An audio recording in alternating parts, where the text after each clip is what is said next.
Bonjour, bonjour à tous. Merci pour cette belle matinale. C'est maintenant l'heure, dans toute liberté sur LCI, une heure de décryptage et de débat sans tabou et sans langue de bois. En somme, en toute liberté, on est ensemble jusqu'à 10h. C'est une journée très spéciale, vous le savez. Aujourd'hui, tout le monde se souvient de ce qu'il faisait, de l'endroit où il était quand Paris s'est figé. 10 ans déjà, et toujours cette sidération, cette nuit qui nous hante. Ce soir-là, le 13 novembre 2015, des filles et des garçons, beaucoup de jeunes, et aussi des plus âgés, sont massacrés sans sommation. Ce soir-là, toute la France se découvre mortelle. Les terrasses, le Bataclan, un stade, des verres levés, des rires, des chansons. C'était notre vie simple, insouciante, partagée. C'est elle qu'un commando terroriste islamiste a visé, ce cœur battant de la République qu'ils ont voulu faire taire, sa jeunesse, sa liberté, sa joie, et puis les sirènes, les messages affolés, la terreur, et ceux qui malgré tout ont couru vers la nuit, les soignants, les policiers, les pompiers, les anonymes, ceux qui ont ouvert leurs portes, tendu la main, donné leur sang, porté les blessés, pris soin des vivants et des morts. Ce soir-là, au milieu de l'horreur, la France a eu le visage du courage ordinaire, et puis elle s'est relevée, fragile, désunie parfois, mais debout. Elle a pleuré ses enfants, des visages, des prénoms, la lumière qu'ils portaient, et puis elle a jugé les assassins, et elle a continué de vivre.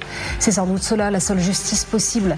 Chaque terrasse où l'on rit encore, chaque concert où l'on chante ensemble, chaque ballon joué sur une pelouse, c'est une victoire sur la terreur. Alors si la tour Eiffel s'illumine en bleu, blanc, rouge, c'est pas pour effacer la nuit, c'est pour saluer l'éclat de ceux qui ce 13 novembre ont tenu bon, parce qu'ils ont fait ce que la France sait faire quand tout vacille, se relever ensemble.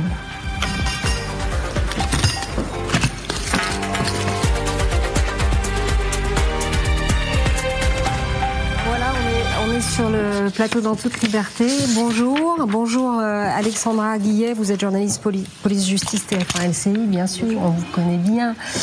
Georges Salinas, vous êtes ancien chef adjoint de la BRI, de la brigade de recherche et d'intervention, et vous êtes désormais patron de la coordination de la sécurité, internationale de la sécurité. Donc c'est intéressant parce que vous avez vécu l'événement au cœur de cette nuit fatale.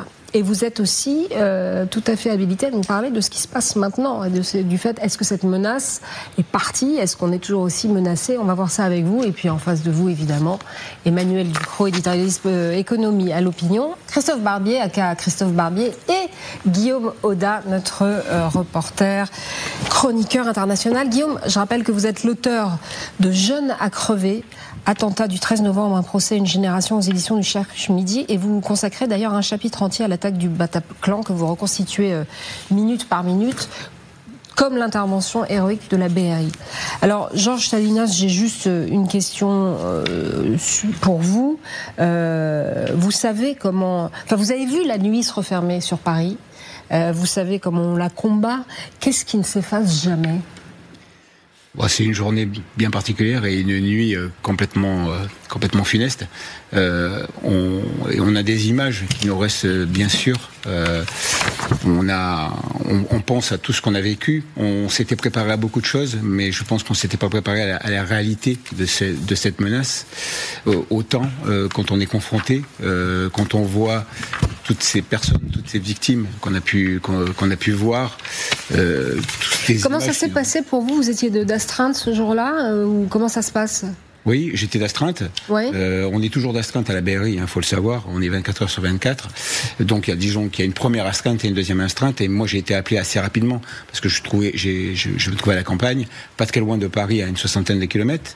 Et quand on m'a appelé, bien évidemment, j'ai reçu un tas de messages qui venaient notamment du cabinet de la préfecture de police aussi, et puis de mon chef, qui était à ce moment-là Christophe Malmy. Et j'ai compris on subissait une multitude d'attaques. Donc mon premier travail, ça a été de récupérer toutes les hommes qui n'avaient pas été envoyés en première attaque, je dirais en première réaction. Et j'ai donc amené le fameux camion blindé avec tout le reste des effectifs, et puis le fameux aussi bouclier qui nous a beaucoup servi sur cette opération. Exactement. Le bouclier Ramsès. Voilà. C'est le bouclier avec lequel vous avez sorti des otages, c'est ça, des gens qui étaient coincés dans un petit couloir. C'est le fameux bouclier qui effectivement nous a protégés. Il peut subir, je dirais, des tirs. Et heureusement d'ailleurs que nous l'avions, puisque on avait trouvé des chargeurs qui avaient été abandonnés par les terroristes, où on avait des balles incendiaires et ce genre de choses, enfin des choses qui auraient pu faire énormément de dégâts. Et je dirais que ce bouclier nous a protégés au moment de l'assaut, puisqu'il a subi un tir, on a je crois 27 impacts sur ce bouclier, et ça permet de mettre une colonne d'assaut derrière pour se protéger. Je rappelle que c'est 130 morts, plus 2 personnes qui se sont suicidées depuis, Alexandra, oui, tout à fait. Et puis 400 blessés. 400 blessés physiques, mais aussi des milliers de personnes impactées psychologiquement par cette nuit terrible. Guillaume ? Non, mais simplement pour revenir sur l'intervention de la BRI, Brigade Recherche Intervention absolument héroïquissime. Ce bouclier dont vous parliez, Ramsès, il y avait une toute petite marche en entrant dans cette petite pièce où étaient confinés les otages, et ce bouclier, il tombe. Georges Salinas, il tombe, et pourtant vous continuez à intervenir. Qu'est-ce que vous dites au moment où ce bouclier tombe et que vous entrez vraiment à découvert au péril de votre vie ? Je crois que ce bouclier, justement, faut savoir que vous avez parlé de blessés, vous avez parlé de couloir. Donc, il a une fonction très importante, mais comme on est dans un couloir, il y a des ricochets. Et faut savoir que dans les blessés, justement, on a quelqu'un de la BRI qui a été touché. Il est en 6e position dans la colonne d'assaut. Ensuite, effectivement, quand on rentre, on a des gens qui sont en face de nous, qui sont très déterminés, puisqu'ils viennent de nous tirer dessus. Mais quelque part, on a aussi des colonnes d'assaut qui sont très déterminées à réagir. On s'est entraîné pour ça. Donc les gens, ils savent ce qu'ils ont à faire, parce que de toute façon, personne d'autre peut le faire derrière. Et donc ils vont tous avancer. Ils vont faire le boulot pour lequel ils se sont entraînés pendant des années, pour le faire au mieux possible, avec d'ailleurs toutes les marges qu'on doit prendre. Il faut savoir que la BRI n'a tiré que 10 cartouches sur cette opération. Une dizaine de cartouches. Incroyable. On a envoyé quelques grenades et on a récupéré tous les otages. Donc incroyable. C'est un travail. Alors bien sûr, on parle de chance aussi, parce qu'on a besoin d'avoir un peu la chance de notre côté. Et là, pour le coup, elle était avec nous. Mais c'est aussi parce qu'on s'est donné la chance de le faire. On fait des choses qui sont très dangereuses, mais on fait pas n'importe quoi. Et c'est ce travail-là qui fait que ça marche. Vous êtes prévenu dès le Stade de France. On vous dit il y a quelque chose qui va pas, etc. Vous rentrez à Paris et là, vous vous coordonnez avec, je suppose, d'autres forces d'intervention, puisqu'il y avait un monde fou, en fait, qui est arrivé. Vous avez été les seuls à rentrer dans le première unité d'élite, arrivée, c'est vous. La seule unité d'élite qui est rentrée, effectivement, c'est Bataclan, au départ. Enfin, on a d'abord l'intervention d'une patrouille de la BAC, parce qu'on a un commissaire avec son chauffeur, exactement, qui lui intervient. On avait, des méthodes à ce moment-là. On était plus sur les services de police devaient essayer de geler parce qu'ils avaient peut-être pas l'équipement non plus qu'il fallait, et on attendait le groupe d'intervention. Ça a beaucoup aussi évolué. Et en fait, quand le groupe d'intervention arrive, on est les premiers vraiment à pénétrer après cette patrouille de la BAC nuit, où on doit progresser dans un endroit qui nous est inconnu, avec des informations qui sont parcellaires. On ne sait même pas d'abord s'ils sont encore dedans. On ne sait même pas leur nombre exact. Et c'est en progressant qu'on va pouvoir avoir à peu près le détail. Nous, de l'autre côté, j'ai, comme tout le monde, le souvenir de cette nuit. Je regardais Bruce Toussaint à la télé, on était totalement hypnotisés, et on voyait tomber sur Twitter, mais qu'est-ce que vous foutez des gens qui étaient... Et on se disait, mais on comprenait pas, vous voyez, que ça prenne autant de temps. C'est normal, pourtant. Bien sûr, c'est normal, parce que je sais qu'il y a quelques personnes qui se sont un peu épanchées là-dessus. Il est clair qu'une opération, elle se monte pas comme ça. D'abord, le temps, c'est aussi du temps gagné. C'est pas que du temps perdu. On essaie de négocier. Il faut savoir que la négociation, elle est systématique, même dans des cas qui nous paraissent complètement perdus, parce que c'est un but. On a un but, on gagne du temps, on gagne du renseignement, de l'information, et on va essayer de faire une opération qui va essayer d'être le plus efficace possible. Donc on a un plan au début d'urgence, c'est-à-dire qu'on arrive et on essaie de savoir ce qui se passe, et puis s'il faut réagir, on réagit, et puis après, on fait une espèce de plan élaboré qu'on travaille avec des négociateurs qui se mettent en route, et on essaie d'avoir la meilleure option possible, sachant qu'on est dans une opération où on sait qu'on a de fortes chances d'avoir des gens qui soient encore tués, blessés. Il faut aussi évacuer tous les gens qui sont à l'intérieur. Il y a des gens qui sont simplement couchés par terre, il y a aussi des blessés. Et donc moi, ma décision, ça a été de dire, on ne peut pas faire une opération avec des gens qui sont à l'intérieur, des civils qui sont blessés, il faut les évacuer. Donc ma philosophie, c'était de dire, on intervient quand il n'y aura plus que des morts, et c'est ce qu'on a fait. Et à ce moment-là, il n'y a plus de tir. pendant que vous êtes dans ce moment d'évaluation et de négociation, les tirs ont cessé également. Exactement, parce que les derniers tirs qu'on aura avant l'intervention, ce sont ceux de la Bac Nuit. Ensuite, il y a un gel, il n'y a plus de tirs, il n'y a plus de morts, et notre action a fait qu'on a pu se préparer, négocier, et puis donner un assaut dans des conditions qui étaient les conditions qu'on avait, mais des conditions qui étaient pour nous compliquées, mais vous disiez que vous n'étiez pas nécessairement prêt, en préambule tout à l'heure, que vous n'étiez pas nécessairement prêt à un tel scénario. Est-ce que maintenant vous avez tout révisé?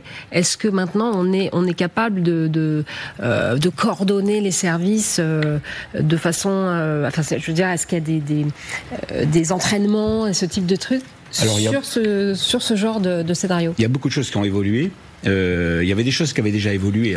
Depuis 2012, on avait déjà changé nos méthodes, puisqu'il y avait eu, je vous rappelle, des attentats à Moscou, à Beslam, on a eu à Bombay. Et donc, quand on a fait, par exemple, les 50 ans de la BRI, c'était au mois de juin de 2015, notre scénario, c'était le scénario qu'on a eu quasiment au 13 novembre. C'était des attaques multiples et une prise d'otages qui finissait à la Bibliothèque de France. Donc c'était quasiment le même scénario. Donc on travaillait déjà sur ce genre de méthode. Ce qui est sûr, c'est que tant qu'on n'est pas vraiment confronté, on est dans l'entraînement, dans la préparation, on essaie d'avoir quelque chose de cohérent. Après, donc les choses avaient évolué. Nous, on avait mis en place une force d'intervention rapide, c'est-à-dire des gens qui peuvent partir très très vite sur le terrain. Un groupe d'intervention. Un groupe d'intervention, avant, c'était minimum 1 heure de temps avant qu'il soit là. Là, on a gagné beaucoup de temps. Maintenant, on a un groupe d'intervention qui peut être là en un quart d'heure. En tout cas, sur Paris, c'est possible. Donc, on a évolué. On s'est travaillé aussi entre groupes d'intervention. Il y a une unité qui, c'était pas facile non plus, mais on avait le GIGN, on a le RAID, on a la BRI de Paris, qui est groupe d'intervention, et on s'est travaillé ensemble. On a fait des exercices communs. Et puis, il y a toute l'évolution qui a été faite aussi au niveau du travail du renseignement, des policiers de base, puisque ce sont souvent les primo-intervenants. Donc, maintenant, on a des patrouilles qui sont équipés. Adélaïde Malavo, on vous retrouve, vous êtes place de la République, Adélaïde. Alors, les hommages affluent ce jour du 13 novembre? Oui, énormément d'émotions et une place de la République extrêmement silencieuse ce matin avec des Français, des Parisiens qui sont venus se recueillir, certains qui sont venus seuls, d'autres en famille pour déposer, vous le voyez, des bougies, parfois des écritures, vous le voyez, avec écrit Paris se souvient. Justement, on va rejoindre Tiffaine. Tiffaine, vous êtes arrivée il y a une demi-heure ici, place de la République. Pourquoi est-ce que c'était important pour vous d'être là ce matin ? C'était important parce que je vis dans le quartier depuis 10 ans, que c'est encore, j'ai l'impression que c'était encore hier. Et c'est important on se souvient, comme vous disiez, c'est toujours hyper important de se souvenir et de montrer qu'on est vivant, qu'on est là et qu'on n'oublie pas. Vous étiez, il y a 10 ans, vous aviez 20 ans, l'émotion est la même aujourd'hui ? L'émotion est la même, d'ailleurs je pensais pas que ça me fasse autant d'émotions ce matin, mais c'est quelque chose auquel je pense encore, j'en fais des cauchemars, donc c'est quand même quelque chose qui reste, je pense, dans le cœur des Parisiens. Et on a envie de vivre pour montrer que la vie continue, mais on se souvient quand même. On se recueille ce matin. Vous avez déposé une bougie, vous, c'est ça ? Oui, j'ai déposé une bougie et je suis venue faire ma petite prière. C'était mon recueillement à moi. Merci. Une journée de commémoration qui commencera dès 11h30 avec Emmanuel Macron qui se rendra devant le Stade de France, première étape de cette journée extrêmement symbolique du 13 novembre. Merci beaucoup, Adélaïde Malavo. J'avais envie de vous passer l'extrait de Arthur Desnouveaux. On l'a reçu le 4 novembre dernier ici. Il est rescapé du Bataclan, vous le savez, et il est président de l'association Life for Paris. Écoutez-le. Moi, par exemple, c'est les feux d'artifice et l'odeur de poudre, extrêmement difficile. Bon, les concerts, j'ai une stratégie d'évitement qui consiste à aller près de la sortie de secours, mais je crois que c'est partagé par plein de gens qui n'étaient pas au Bataclan. Un peu pareil dans les transports en commun. Et puis, encore une fois, cette responsabilité, il y a la difficulté de voir le débat public sur le terrorisme être complètement nul. Toutes ces choses-là, finalement, ça m'empêche un peu de trouver le repos. Pourquoi il est complètement nul, vous dites Parce qu'il n'y en a pas. Ça, c'est important, ça. Le seul débat sur le terrorisme qu'on a, qui n'est pas inutile d'ailleurs, c'est sur le sécuritaire. C'est on a organisé nos services de renseignement. On a déjoué des attentats. Voilà. Et donc on est très bon à traiter les symptômes. Et ça, il faut vraiment féliciter nos policiers, nos services de renseignement, nos juges, qui font un super boulot.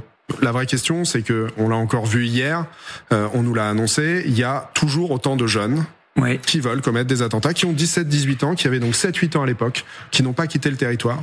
Moi, je sais pas si ça vous laisse tranquille, mais moi, non. C'est un témoignage fort. Alexandra et vous, Georges Salinas, est-ce qu'on est à l'abri d'un nouveau 13 novembre, Alexandra?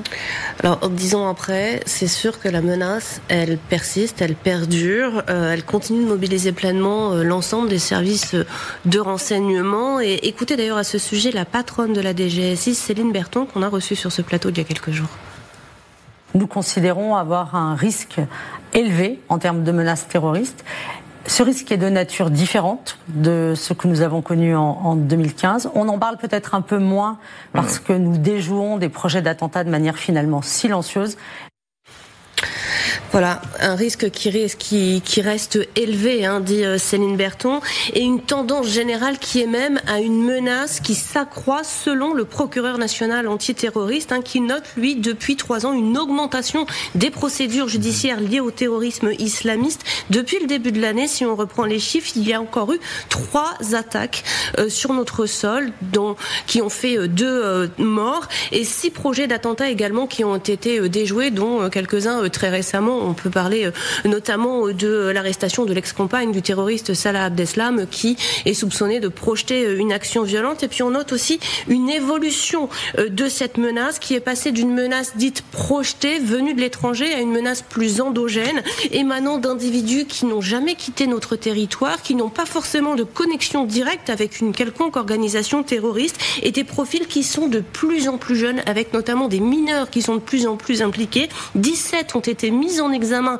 depuis le début de l'année, 19 en 2024, alors que les années précédentes, c'était plutôt de l'ordre de 2 ou 3. Et ce sont des jeunes, en fait, qui se radicalisent en ligne via les réseaux sociaux et dont beaucoup présentent des fragilités psychologiques, mais dont la dangerosité, comme le disait à l'instant Monsieur Desnouveaux, est bien réelle. Arthur Desnouveaux, son témoignage est puissant parce qu'il rend hommage à vous, aux gens qui sont intervenus, aux policiers, aux magistrats, aux juges, mais il dit qu'il y a tout un pan qui n'est pas envisagé par la puissance publique quand même. Vous êtes d'accord avec ça ? Alors lui, je l'ai rencontré, je l'ai rencontré plusieurs fois et on a échangé.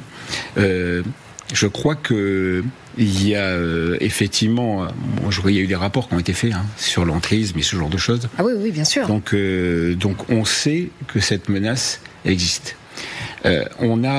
Cette journée, elle va commémorer tout ce qui s'est passé et je crois que au-delà de l'hommage qu'on doit faire aux victimes et aux policiers et à tous ceux qui sont intervenus, services de secours, etc. Je crois qu'il faut surtout ne pas oublier que la menace, elle est toujours présente. Et c'est, je pense, le rôle aussi de nos politiques d'être toujours vigilants. Et il ne faudra, je pense, jamais baisser les bras. C'est ce que disait Arthur Desnouveaux. Il dit les petits là qui s'enrôlent, ils avaient 7-8 ans. Oui, mais la nature du terrorisme et du passage à l'acte, elle évolue singulièrement en fonction effectivement des outils de l'époque. Et effectivement, on pense aux réseaux sociaux, aux algorithmes. Aujourd'hui, c'est effectivement plus des menaces projetées, des commandos qui partent de Syrie, qui passent par l'Europe, profitant des flux de migrants, s'organisent ensuite en Belgique et puis viennent attaquer Paris et le Stade de France. Aujourd'hui, vous avez en bout de chaîne des gens qui manipulent des cerveaux fragiles avec des algorithmes, lesquels consommateurs de contenu, en tapant le mot islam par exemple sur TikTok, au bout de 3 posts sont confrontés à des contenus salafistes et peuvent passer à l'acte. La menace, elle change complètement de nature, mais elle est toujours aussi prégnante. Et on peut parler peut-être de menaces téléguidées dans la mesure où vous avez des gens qui se frottent les mains parce qu'un attentat est commis. On n'a même plus besoin en réalité de le revendiquer. Et c'est ça qui change tout de même dans la perception du risque à l'international. Il y a un lavage de cerveau qui se fait par moment. Et moi j'ai été confronté à certaines opérations où, je ne vais pas raconter dans le détail, mais ce qui était surprenant, c'était qu'on avait des parents qui avaient l'air à peu près normaux, mais dont le père était radicalisé et dont les enfants allaient à l'école, étaient, je dirais, même faisaient de bonnes études, qui étaient même soucieux de faire de bonnes études. Et on trouvait dans leurs affaires des jeux de cartes avec lesquels ils jouaient le soir avec leurs parents. Et sur ces cartes, il y avait des Kalachnikov, des bombes. Et en fait, c'était un espèce de jeu de famille où on disait que quand ils avaient gagné, ils gagnaient une carte et c'était très bien. Et ça, vous l'avez découvert? Oui, je l'ai découvert en perquisition sur une opération quelques jours après. Oh là là. Quelques jours après les attentats. D'accord. On a bien évidemment vous savez, ce travail il s'arrête pas et donc on a continué bien évidemment. Nous dès le lendemain matin on était déjà sur des opérations et on a poursuivi pendant des semaines des opérations et donc on avait des gens qui étaient en lien avec ces gens-là et c'était surprenant donc de tomber sur parfois des familles qu'on avait l'impression d'être complètement intégrées et qui en fait ne l'étaient pas du tout. Merci beaucoup Georges Salinas, merci pour votre courage, pour votre action et puis merci d'être passé ce matin sur le plateau dans toute liberté. Permettez-moi Anaïs, je voudrais simplement profiter de la présence de Georges Salinas simplement pour saluer encore une fois l'héroïsme de la BRI. Simplement un mot, il y a parmi votre équipe et votre colonne un homme, un artificier. Il avait une protection et il a fait pont-levis sur le corps d'un terroriste dont la ceinture n'avait pas explosé dans cette toute petite pièce pour permettre aux otages de passer sur lui et d'être libérés, de retrouver l'air vif de la liberté. C'est ça la BRI ce soir-là, ce sont des hommes qui donnent leur vie. C'est ça tout le temps la BRI, mais qui donnent ce soir-là particulièrement. Peut-être même être dans un cheveu d'exploser avec un terroriste dont la ceinture est encore active et qui font pont-levis pour que des hommes et des femmes sortent et retrouvent l'air vif de la liberté. C'est magnifique et merci infiniment pour eux et merci. La BRI c'est un groupe. C'est un groupe indissociable. Ah oui. Vous suivrez sur LCI à 17h25. La France se souvient cette journée d'hommage le 13 novembre, 10 ans après, avec Gilles Boulot. On se quitte quelques instants et on se retrouve sur le grand renoncement des retraites. Allez, à tout de suite sur LCI. Donc c'est beau, on est sur le plateau de En toute liberté et surtout c'est la double dose parce que Nicolas Dose est revenu. Ça, maintenant c'est une copyright Anaïs. Ah ouais. 255 pour, 146 contre, Nicolas. Ben voilà, ça y est, c'est fait. Hein c'est fait à l'Assemblée. On ne sait pas si ça va durer. Le Sénat va dire non, on défait tout. Le Sénat tous les ans. Donc suspension de la réforme des retraites. Tous les ans le Sénat il vote 65 ans de toute façon. Ouais. Donc voilà, moi j'ai défendu l'idée qu'il valait mieux dissoudre que suspendre. J'ai perdu. Il y a de grandes chances quand même qu'on aille au bout de l'histoire là, parce que même si c'est terminé par ordonnance, le gouvernement a la possibilité dans ces ordonnances d'inscrire des éléments qui se seraient invités en cours de débat. Et puis en plus, cette histoire de suspension maintenant faisait partie du texte initial puisqu'elle avait été réintroduite par la lettre rectificative. Écoutez, les Français, ils étaient hier chez Darius Rochebain. Si vous comprenez rien, c'est bon signe. Oui, je sais pas. Je suis désolée. Arrêtez de prendre nos retraites. Madame, attendez. Non, mais moi j'ai travaillé, j'ai payé toute ma vie, j'ai eu des enfants, j'ai peuplé la France et on veut encore nous taxer. Ça y est, parce que moi j'en ai marre, je voudrais la guerre. Mais à 16 ans on est au boulot, nous. Josiane, il faut arrêter de nous ponctionner les riches. Ce que je cherche à dire, c'est que quand on fait le choix d'augmenter la dépense de retraite de 0,3%, on fait le choix d'abandonner l'augmentation de la justice de 12%. Qu'est-ce que ça veut dire de ne pas donner 12% à la justice? Ça veut dire que quand il y a l'affaire Lola, on attend 3 ans avant de foutre en prison le monstre. Ça veut dire qu'on fait le choix de ne pas augmenter la profession enseignante qui pourrait avoir, pour chaque enseignant, 175 €. Simple, basique le gars. J'ai pas trop compris ce qu'il a raconté, là, je vous cache pas. Ah bon, d'accord. Il a dit que simplement la désindexation, c'était récupéré du budget d'autres politiques publiques. Bien sûr, oui, non, mais c'est la désindexation, c'était ou la sous-indexation, c'est objectivement quelque chose que l'on aurait pu faire. Enfin, en 2024, les retraités ont pris 5,2% d'indexation. Il n'y a pas beaucoup de salariés qui ont eu plus 5,2%. Non, Nicolas, simplement un mot de contexte, les sous-titres, parce que j'ai regardé cette émission, elle était passionnante. Cette femme, Josiane, qui effectivement dit arrêtez de taxer les retraités. Mais non, mais c'est un discours qu'on entend sur toutes les chaînes du service public. Excusez-moi, taxer les riches, taxer les riches. On sait faire que ça. 1 100 € par mois. Oui, c'est le minimum vieillesse pratiquement. Voilà. Bon. Oui, donc on peut comprendre à un moment donné qu'elle soit complètement. Non, mais elle dit, on dirait Zuckman. Elle dit, si je sais pas quoi, elle veut s'en prendre aux riches. 100 € par mois, Anaïs. Oui, c'est ça qui s'est passé sur le plateau. Je suis d'accord. Simplement, il faut qu'on. Enfin bon, bref, Christophe. Non, mais on a un problème de génération. D'abord, les retraités considèrent qu'ils ont cotisé toute leur vie, donc ils y ont droit. C'est pas ça la répartition. C'est quand on cotise comme actif, on cotise pour le retraité du même moment. On cotise pas pour y avoir droit plus tard. Donc là, il y a un vrai problème d'incompréhension. Ensuite, il est évident que la désindexation, l'indexation, la sous-indexation, ça ne peut pas se faire sur des gens qui ont 700, 800 ou 1000 euros de retraite. Ça ne peut être que très progressif. Pour les plus bas, on continue à indexer sur l'augmentation des prix, sinon on les plonge dans la pauvreté. Et pour les retraites plus favorisées, oui, on leur demande un effort générationnel. Ils le font d'ailleurs. Les retraités les plus aisés, ce sont des grands-parents qui aident leurs petits-enfants, qui aident leurs enfants. Et donc, c'est une manière de le faire. Par ailleurs, à une époque où l'inflation est en train de redescendre à des taux très supportables, l'indexation qui était demandée, et qui a d'ailleurs été adoptée dans le régime Agirc-Arrco, elle était supportable. Le message politique n'a pas réussi à être passé. Emmanuel, vous prenez des notes fiévreusement. Hier, l'année blanche qui est supprimée hier, c'était plus grave que la suspension. Non, mais on a assisté à une bérésina hier. Je ne sais pas si on s'en rend bien compte et les gens se félicitent. On ne devrait pas. C'est une bérésina. Nous, on a titré le grand renoncement. Emmanuel, les journalistes économiques. Le grand renoncement, c'est pas super neutre. Hein. Non, mais ici, on s'en rend compte. C'est une bérésina. Bon, c'est la bérésina du macronisme. C'était la seule réforme d'ampleur. Emmanuel Macron, c'est fini. C'est la bérésina du socle commun qui n'a même pas réussi à voter. C'est génial, la coalition totalement improbable de vote. Ceux qui ne voulaient pas ont voté pour, ceux qui voulaient ont voté contre. Qui comprend quoi? Personne n'y comprend rien, mais ça fait quand même grand guignol de la politique. C'est une bérésina politique. Hein. C'est une bérésina pour les finances publiques, parce qu'on a quand même aussi voté un PLFSS sans aucune économie. C'est une bérésina. Voilà. C'est une bérésina pour l'avenir. Pour notre jeunesse, pour les jeunes actifs qui vont continuer à donner la moitié de leurs revenus en prélèvements sociaux pour la protection sociale et pour les retraites. Une bérésina pour la dette, parce que tout ça on le finance avec de la dette. C'est une bérésina pour la raison, parce que la France est le seul pays en Europe qui n'a pas réussi à faire une réforme des retraites, qui n'arrive pas à prendre conscience que la démocratie et l'équilibre des finances publiques l'y oblige. Puis c'est une bérésina pour la santé mentale, parce que tout ça, c'est pas terminé.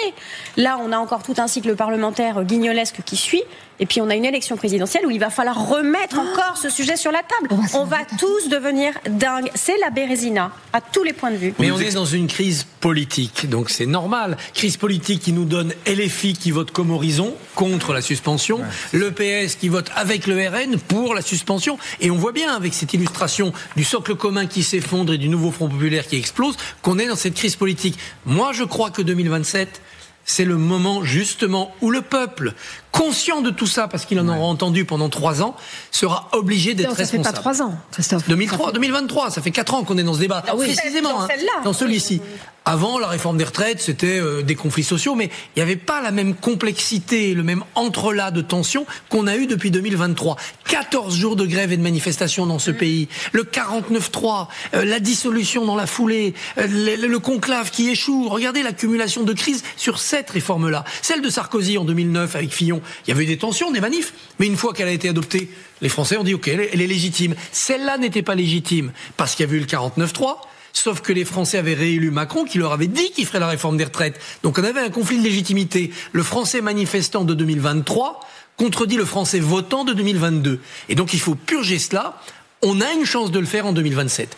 On aura les alertes économiques, on aura des candidats à la présidentielle et un peuple, espérons-le, responsable. Tous les pays d'Europe, Nicolas, nous disent on travaille au moins jusqu'à 67 ans. Mais c'est 65, 67 ans. Qu'est-ce qui fait? Pourquoi on s'entête comme ça? On est plus intelligent que tout le monde, en fait. On a une particularité, surtout que les pays d'Europe qui vont à 65, 66, 67, c'est peu importe d'ailleurs les couleurs politiques au pouvoir à ces moments-là, ça peut être des sociodémocrates, ça peut être des libéraux, ça peut être tout ce que vous voulez. Il y a une forte d'évidence arithmétique une évidence arithmétique et démographique. Je suis beaucoup moins optimiste que Christophe. J'imagine là en 2027 pendant la campagne, celui qui va arriver, écoutez, chers amis, retour du sujet sur les retraites, élisez-moi, parce que de toute façon, comme maintenant la réforme qu'il faut faire, elle est encore plus dure que la précédente, parce qu'on vient de paumer 3 ans. On la frappe. On va dégeler comme prévu en 2028 et on va aller vers les 65 ans. Celui qui va dire ça a beaucoup de chances d'être élu. Je pense que la suspension d'hier est une abrogation. Une abrogation? Oui, je pense que c'est une abrogation. Il faut passer à un autre système. On a sacrifié 50 millions de personnes pour 3,5 millions de retraités. C'est ce qui s'est passé hier.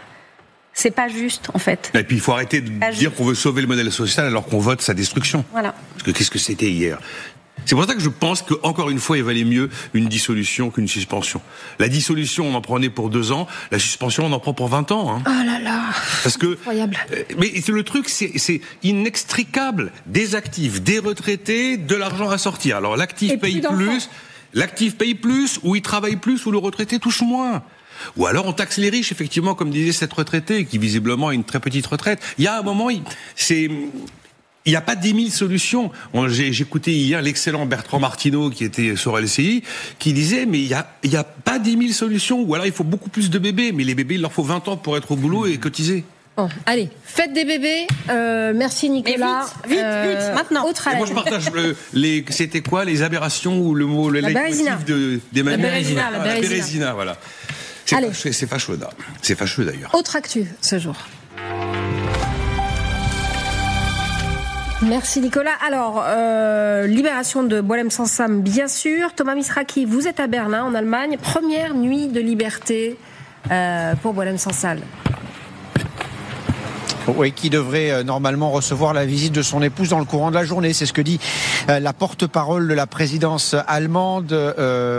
L'écrivain franco-algérien est hospitalisé pour des examens de santé après avoir passé près d'1 an en prison en Algérie. Il souffre aussi d'un cancer. Son état de santé, mais aussi son âge avancé, ont été invoqués lundi par le président allemand Steinmeier pour demander sa libération. Une grâce accordée hier par le président algérien Tebboune en raison de la bonne entente des deux hommes, des bonnes relations entre l'Algérie et l'Allemagne, mais aussi grâce au travail fourni par la diplomatie allemande, un travail d'ailleurs salué ici par l'ambassadeur de France à Berlin, François Delattre, comme par le ministre de l'Europe et des Affaires étrangères, Jean-Noël Barrot. Merci beaucoup Thomas Misraki, envoyé spécial à Berlin pour LCI. La surprise, Guillaume, c'est ce que rappelait Thomas, c'est que c'est pas Paris qui a obtenu la libération de Boualem Sansal, c'est Berlin. Oui, alors on peut pas imaginer qu'en réalité tout ça ne se soit pas fait en coordination et en transparence avec Paris. On peut pas imaginer que Frank-Walter Steinmeier, qui est le président de l'Allemagne, ait décidé d'appeler son homologue avec lequel il a une relation personnelle. C'est ce qu'il a souligné. Il a été soigné du Covid, le président algérien Tebboune. Tebboune. Alors il y a deux choses. D'abord, il a été soigné pendant le Covid et il a remercié très chaleureusement l'Allemagne pour cela. Et puis il est attendu début 2026 pour un sommet du G20 en Allemagne, et on ne pouvait pas imaginer décemment que M. Tebboune, le président algérien, mette les pieds en Union européenne alors que Boualem Sansal était emprisonné. Je pense à notre confrère Christophe Glaise, dont l'appel se déroulera en décembre prochain. Il faut que toutes les voies de recours soient épuisées pour que le président algérien puisse gracier. Ça fonctionne un peu comme chez les Russes et les Soviétiques, c'est un peu, ça se donne l'apparence d'une justice qui fonctionne, mais c'est comme ça que, en tout cas, les choses iront d'un point de vue procédural, ce qui laisse aussi une porte ouverte à un très très léger espoir avant que M. Tebboune ne vienne effectivement parader en Allemagne, parce qu'il y a aussi du gaz que l'Algérie vendra à l'Allemagne. Mais encore une fois, on ne peut pas imaginer, parce que la météo était favorable, Bruno Retailleau, qui avait joué un peu le bras de fer, avait quitté son poste de ministre de l'Intérieur. On ne peut pas imaginer, encore une fois, que ces choses-là ne se soient pas passées en coordination entre l'Allemagne et la France. Je vais vous citer Jean-Noël Barrot, qui dit que la diplomatie, je le cite, c'est aussi du régalien. Lorsqu'on laisse travailler la diplo et qu'on ferme sa gueule, on obtient des résultats. Jean-Noël Barrot. Oui, d'accord. Mais enfin, l'Algérie est aussi assez seule, là, Christophe. L'ONU, sous la pression des Américains, a pris position sur la question du Sahara occidental. C'est-à-dire que pour l'Algérie, c'est un peu gros temps quand même. Oui, il y a deux évolutions négatives pour l'Algérie qui les ont peut-être poussés à accélérer cette libération. C'est le fait que la reconnaissance de la souveraineté marocaine sur le sud du pays commence à être universelle. Même en Algérie, on commence à avoir des voix qui disent que voilà, faut terminer ce chapitre, il faut le clore. Et puis il y a un autre phénomène, c'est les djihadistes qui progressent au Mali, qui vont peut-être prendre Bamako. Il y a une frontière entre le Mali et l'Algérie qui est très perméable. Les Algériens tout seuls ne pourront pas se défendre si les terroristes essayent de remonter. Ils auront besoin de la France, ils auront besoin des États-Unis en surveillance, en intervention. Donc je pense que la normalisation est en voie, mais cette normalisation politique, géopolitique, historique, elle ne pourra pas se faire avant 2030. Il faut un nouveau président en France, c'est 2027. Il faut une présidentielle en Algérie 2029, où peut-être la page du FLN se tournera vraiment avec une nouvelle génération. Et puis en 2030, c'est les 200 ans de l'invasion de l'Algérie par l'armée française. Ouais. Il n'a pas un peu le dos large, Bruno Retailleau ? Si, bien sûr. On peut toujours dire qu'il faut la manière forte d'un côté puis la négociation de l'autre. Il a quand même fait un pari qu'il n'a pas gagné, Bruno Retailleau. Le pari de la fermeté qui obligerait l'Algérie à rendre Boualem Sansal et à ouvrir ses portes aux ressortissants sous OQTF. De ce côté-là, il a perdu. Il donne une grande interview dans le Figaro ce matin, c'est pas pour rien. Il veut tout de suite contre-attaquer en disant que si sa méthode n'a pas marché, c'est à cause d'Emmanuel Macron. Le plus haut sommet de l'État n'a pas suivi la ligne de fermeté. Macron a fait du « et en même temps ».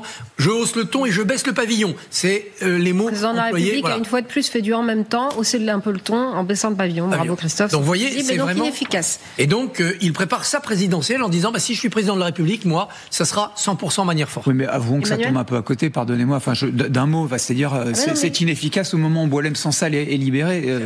C'est pas inefficace.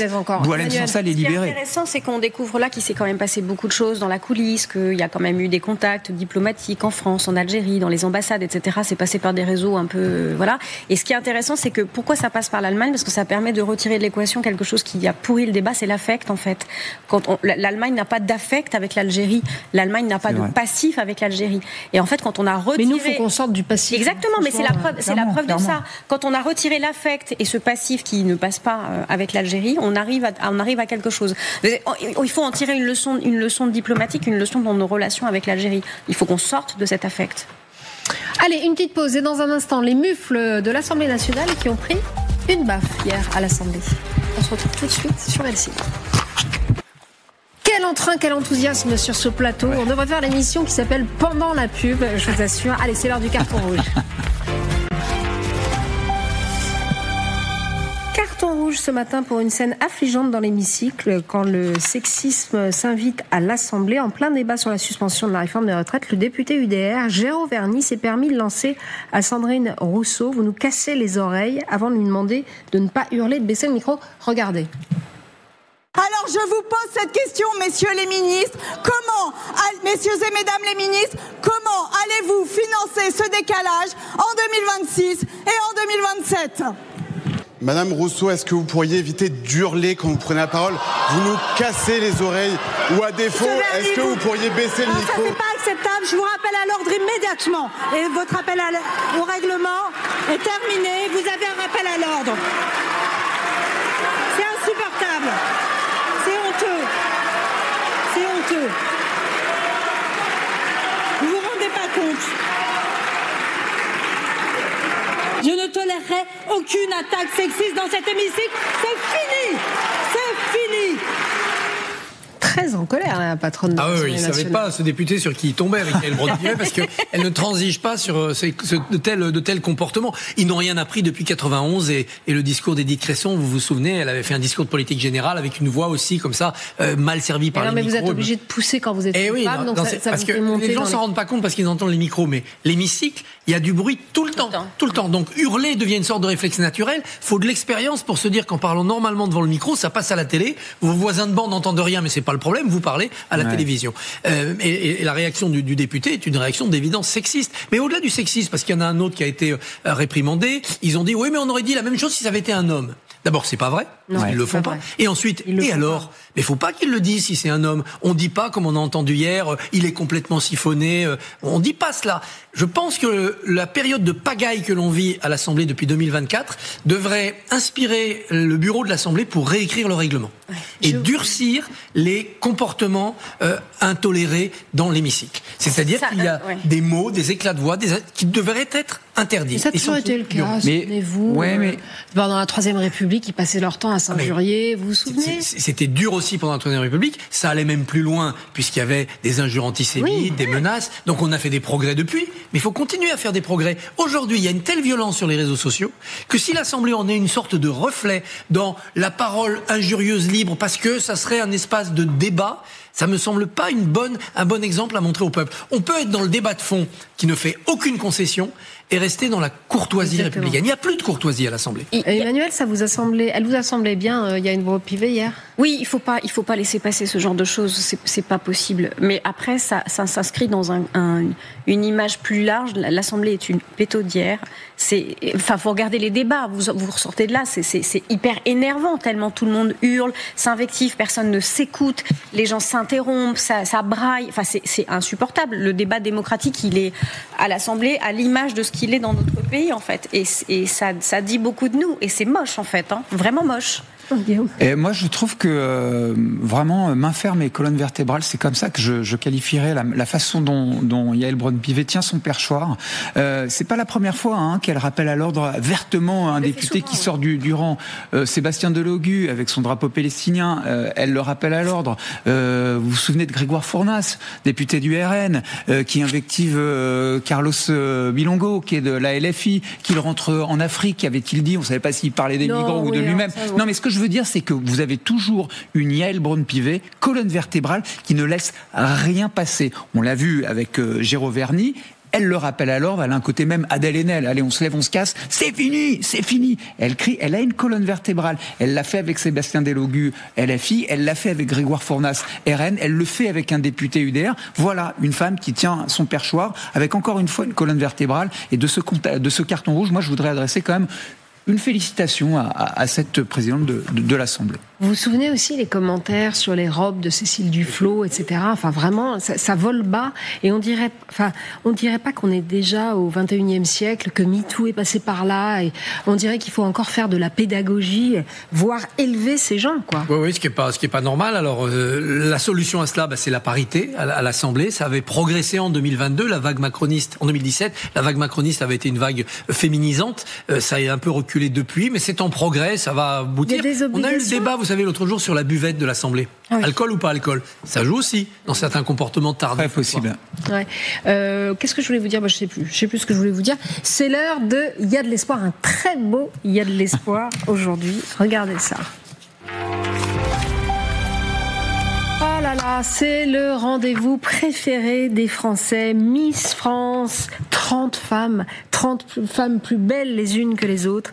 La cérémonie se déroulera le 6 décembre prochain au Zénith d'Amiens et sera évidemment, regardez comme elles sont belles, sera diffusée sur TF1. Camille Cerf, Miss France 2015, sera la marraine de la gagnante. Mais elles ne sont pas que belles, nos Miss, figurez-vous. Je me suis demandé si vous pourriez être Miss France, Christophe. Et donc, j'ai pour vous les questions qui leur ont été soumises. Elles ont eu 50 questions. Donc, première question, quelle est la capitale de l'Ukraine? Kiev. C'est bien. Voilà. Emmanuel, vous confirmez? Tout le monde aurait répondu, bien sûr. Ouais. D'accord. Non, mais faites le malin. Ensuite, deuxième question. Qui proclame officiellement les résultats de l'élection présidentielle en France, Christophe? Conseil constitutionnel. Les sages. D'accord. Ça, on se souvient. C'est pas si simple comme question. Non, c'est pas simple. Elle n'est pas si simple. C'est pas simple. On peut penser que... On se souvient de Laurent Fabius tremblotant. Vous vous souvenez de cette image? Oui, quand il intronise ensuite le président de la République. Ouais, exactement. Alors, ensuite, dernière... Alors non, il y en a encore 3 des questions. Quel droit fondamental pour les femmes a été inscrit dans la Constitution française le 8 mars 2024? Le libre recours à l'IVG. Voilà, la loi Veil dans la Constitution. Alors ça, je fais une petite incise, je me suis demandé si c'était très utile. Pourtant, je suis très féministe, mais je pense que si quelqu'un veut un jour toucher à la Constitution, c'est pas le fait que ça soit inscrit dans ce marbre-là. Toucher à l'avortement, il faut quand même la majorité des 3/5 au Congrès, donc il faut que vous ayez une domination politique parlementaire très forte, ou un référendum. Donc c'est quand même une protection juridique. Et puis, si vous avez la nécessité de changer la Constitution pour supprimer le droit à l'avortement, vous n'échapperez pas à un énorme débat public. Donc, manifestation... on n'en sait rien, ça, regardez ce qui se passe avec Donald Trump. Vous ne pouvez pas le faire en catimini. Il y avait un contexte, Anaïs, dans cette décision d'inscrire l'IVG dans la Constitution. Moi, je ne suis pas persuadée qu'il fallait absolument le faire, mais il y avait un symbole et il y avait un contexte, parce que dans les grandes démocraties, comme les États-Unis, il peut arriver qu'il soit remis en cause, et ça valait pour cette raison-là. Mais là, pas remis en cause par 4-5 magistrats ou un gouvernement. Exactement. Remis en cause par 3/5 du Parlement ou une majorité du peuple français. Je peux vous dire, ça passerait pas comme une lettre à la poste. Bon. Ouais, mais allez, on ne sait pas si Guillaume peut être Miss France en attendant. Guillaume, il n'a rien répondu. Non. Alors, prochaine question, celle-là, parce que là, vous faites les malins et tout, c'est des trucs que vous connaissez, vous avez tous fait Sciences Po et tout. Mais là, quel produit alimentaire à base de framboises congelées est devenu un phénomène viral sur TikTok?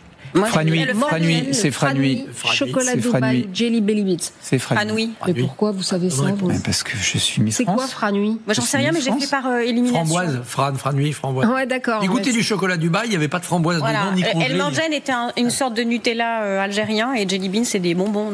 Donc personne ne sait ce que c'est Franui ici. On a procédé par déduction. C'est comme un test de. C'est haricots. D'accord. Et dernière question. Alors, quel événement organisé par le vidéaste Squeezie a eu lieu sur le circuit Bugatti du Mans en octobre dernier? On en devrait avoir la event. Je crois que c'est Stream for Event. Pas du tout. Pas du tout. Vous êtes planté. Vous avez planté. GP Explorer 3. Bravo Christophe.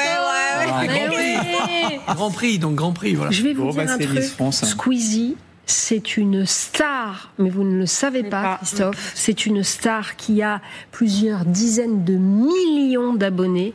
Mes filles étaient comme des folles pour aller voir cette GP Explorer 3 au Mans, ce qui a beaucoup fasciné leur père, parce que franchement, normalement, et c'est un truc que nous, on ne soupçonne pas, mais toute cette nouvelle culture-là, ces nouveaux influenceurs, c'est massif. Inoxtag sur l'Everest, ça a été un phénomène incroyable. Les Miss ont 20 ans, Nous, on a un problème générationnel sur ce genre de questions. Oui, d'accord, vous dites que c'est un problème de génération. Je suis passée à la librairie car il faut lire des livres, Christophe, comme vous le savez, et je vous ai trouvé, puisqu'on parle de très belles femmes, très intelligentes, les Miss France, bientôt en diffusion sur TF1, je vous ai trouvé une biographie de la femme qui en savait trop sur Eddie Lamar. Eddie Lamar, l'inventeuse du Wi-Fi. Mais passer d'abord à la célébrité. Pourquoi? Quel film? Un film tchèque? Pour sa beauté, Extase. C'est le premier film, c'est vrai. Non seulement où elle apparaît entièrement nue, mais où elle joue un orgasme. C'est vrai. Elle était très audacieuse, cette femme. Et donc, je vous ai acheté ce livre. C'est vraiment Miss France, Christophe Barbier. Elle a reçu un grand prix. Il remporte le concours, mais plus que haut la main, quoi. Je trouve que, je m'approprie votre idée, Anaïs. Quand on a des petites filles, des jeunes filles dans son entourage, c'est votre cas, c'est le mien. Oui. Il faut leur donner ce genre de modèle, des femmes qui sont complètes, qui sont audacieuses, qui sont brillantes.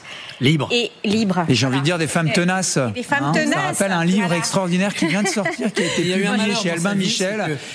Et dont l'auteur est Anaïs Bouton. Quand elle a commencé à vieillir, elle s'est cachée. Elle voulait plus qu'on la voie. Elle voulait rester Eddie Lamar pour toujours. Comme Greta Garbo. Elle a vécu très, très âgée. Elle n'a même pas été chercher sa récompense scientifique. Parce qu'elle ne voulait pas qu'on la voie.